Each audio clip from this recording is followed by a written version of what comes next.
Hello friends, your selection with Ashutosh channel पर आप सबका स्वागत है।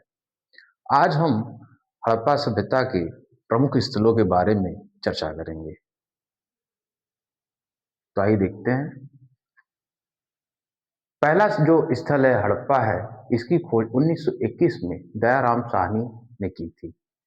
ये पाकिस्तान के मोंटगोमरी जिला, पाकिस्तान के पंजाब प्रांत के मोंटगोमरी जिला में रावी के बाएं तट पर है। इसमें प्रथम उत्खनन स्थल हड़प्पा है, इसलिए इस सभ्यता का नाम हड़प्पा स्थल कहा जाता है। ये क्षेत्रफल में दूसरा है। ये क्षेत्रफल में दूसरा है। यहाँ से श्रमिक आवास के साक्ष्य मिले हुए हैं। दूसरा जो स्थल है मोहनजोदड़ो। मोहनजोदड़ो का शाब्दिक अर्थ होता है मृतकों का टीला। इसकी खोज राखल दास बनर्जी ने 1922 में की थी। ये पाकिस्तान के सिंध प्रांत में लड़काना जिला में है। ये सिंधु के दाहिने तट पर है। क्वेश्चन पूछता है हड़प्पा रावी के बाएं तट पर, ये सिंधु के दाहिने तट पर। हड़प्पा सभ्यता का सबसे बड़ा नगर मोहनजोदड़ो है। यहाँ पर अन्नागार, विशाल स्नानागार, पुरोहित आवास, मलेरिया के साक्ष्य कैनेडी इतिहासकर्ता थे उन्होंने दिया था। तो मोहनजोदड़ो की विशेषता क्या है? ये सबसे बड़ा नगर है, अन्नागार का साक्ष्य मिला है, विशाल स्नानागार का साक्ष्य मिला है, पुरोहित आवास और मलेरिया का साक्ष्य मिला हुआ है। श्रमिक आवास हड़प्पा में, मोहनजोदड़ो में पुरोहित आवास। तीसरा स्थल जो है सुत कांगीडोर है। स्टाइन महोदय ने खोज किया था, बलूचिस्तान में है, दास नदी के किनारे है। और पश्चिमी स्थल मैंने आपको पढ़ाया था, पूर्वी स्थल आलमगीरपुर है, पश्चिमी स्थल सुत कांगीडोर है, उत्तरी स्थल मांडा है, दक्षिण स्थल दाइमाबाद है। तो हड़प्पा सभ्यता का सबसे जो पश्चिमी स्थल है दास नदी के किनारे बलूचिस्तान में सुत कांगीडोर है। अब आते हैं कालीबंगा। कालीबंगा लाल थापर ने खोज की थी। कालीबंगा का अर्थ होता है काली चूड़ियां। ये राजस्थान में है, घग्गर नदी के किनारे है।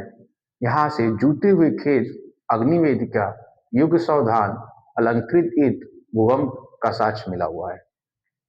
दोस्तों, कालीबंगा का शाब्दिक अर्थ क्या है? काली चूड़ियां। लाल थापर ने खोज की थी। राजस्थान में है, घग्गर नदी के किनारे है। यहाँ से जो साक्ष्य मिले हैं, जूते हुए खेत, अग्निवेदिका, युग सावधान, अलंकृत ईंट, भूकंप का साक्ष्य मिला हुआ है। अब आते हैं अगले पर, आमरी। आमरी हड़प्पा सभ्यता का प्राक हड़प्पा स्थल था। इसकी खोज जी मजुमदार ने की थी। ये पाकिस्तान के सिंध में है, सिंधु नदी के किनारे है। यहाँ से हिरण का साक्ष्य मिला हुआ है। इसको आप नोट कर लीजिएगा, यहाँ से किसका साक्ष्य मिला है? हिरण का साक्ष्य मिला हुआ। आमरी के बाद चन्नू दड़ो जी मजुमदार ने खोज किया है। ये भी पाकिस्तान के सिंध में है, सिंधु नदी के किनारे पर है। यहाँ मनके बनाने के कारखाने, चन्नू दड़ों से क्या मिला है? मनके बनाने के कारखाने। सौंदर्य प्रसाधन मैंने आपको पहले ही पढ़ाया था। लिपस्टिक इत्र का साक्ष्य कहाँ से मिला है? चन्नू दड़ों से मिला है। झूकर झाकर संस्कृति का प्रमाण चन्नू दड़ों से मिला हुआ है। तो चन्नू दड़ों जी मजुमदार सिंध में है, सिंधु नदी के किनारे है, मनके के कारखाने, सौंदर्य प्रसाधन, यहाँ से प्रमाण मिला हुआ है। अगला हड़प्पा स्थल है बनावली। बनावली खोज किया है आर विस्ट ने। बनावली का खोज किसने किया है? आर विस्ट ने। हरियाणा के हिसार में है, सरस्वती नदी के किनारे है।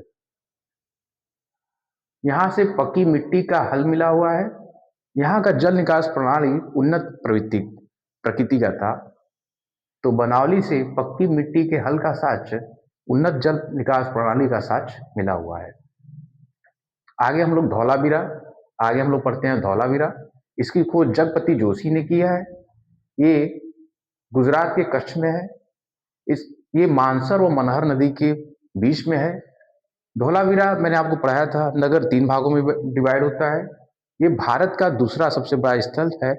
भारत का दूसरा सबसे बड़ा हड़प्पा स्थल कौन है? धौलावीरा है। उन्नत जल प्रबंधन प्रणाली धौलावीरा का प्रचलित था। देखिए दोस्तों, भारत का दूसरा सबसे बड़ा स्थल धौलावीरा है।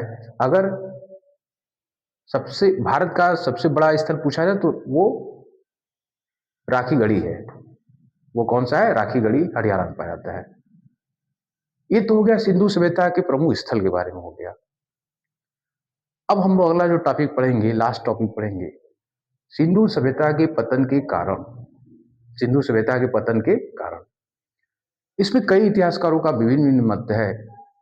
तो हम पॉइंट वाइज एक एक करके बारी बारी से मतों को देखेंगे। वाह आक्रमण, वाह आक्रमण व्हीलर और चाइल्ड ने दिया था। इनका कहना था संभवतः कोई बाहरी या आर्य के आक्रमण के कारण यह सभ्यता नष्ट हो गई है। व्हीलर और चाइल्ड नरकंकाल के साक्ष्य के आधार पर यह कथन देते हैं। नरकंकाल के साक्ष्य के आधार पर उनका मानना था कि वाह आक्रमण के कारण यह सभ्यता नष्ट हो गई। अगला जो है पारिस्थितिकी असंतुलन, फेयर सर्विस ने दिया है। देखिए, जो हड़प्पा सभ्यता था वो व्यापार प्रधान सभ्यता था। उसके साथ साथ ये पशुपालन करते थे। तो फेयर सर्विस का मानना था कि पशु, जैसे कोई भी प्रकृति है, प्रकृति प्रदत्त चीजें हैं, जैसे वो पशु पाल रहे हैं, चारा खत्म हुआ होगा तो वहां से वो सभ्यता कहीं और ट्रांसफर हो गया होगा। तो पारिस्थितिकी असंतुलन में यही फेयर सर्विस का करना था कि प्रकृति प्रदत्त चीजों के खत्म होने से यह सभ्यता एक जगह से दूसरी जगह चली गई। अगला जो पतन के कारण है सूखा, डी अग्रवाल, अमलानंद घोष ने इसको दिया है। इनका कहना था कि चूंकि हड़प्पा सभ्यता नदियों के किनारे बसी हुई थी, नदी मार्ग परिवर्तन कारण, या यूं कह लीजिए कुछ साक्ष्य मिले हुए हैं कि हड़प्पा सभ्यता हड़प्पा मोहनजोदड़ो में कई सालों तक सूखा पड़ा, इसलिए ये सभ्यता एक स्थान से दूसरे स्थान तक चली गई। ऐसे साक्ष्य मिले हुए हैं कि सूखा काफी लंबे दौर तक, काफी वर्षों तक कंटिन्यू रहा था, इसलिए यह सभ्यता खत्म हो गई। इसमें सर्वाधिक जो प्रचलित मत है, बाढ़ है, मार्शल मैके ने दिया था। उनका कहना था कि नदियों के द्वारा लाए गए अवसाद के कारण यह सभ्यता खत्म हो गई।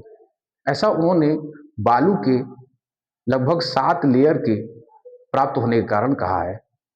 तो पहली बार बाढ़ आई होगी तो एक लेयर बनाए, फिर दूसरी बार दूसरा लेयर, इस तरह 7 बार बाढ़ आई तो 7वां लेयर। तो ये सभ्यता में बहुत ये जो बाढ़ का रीजन है, ये सर्वाधिक प्रचलित मत है, ये सर्वाधिक मान्य है, मार्शल मैके ने दिया था।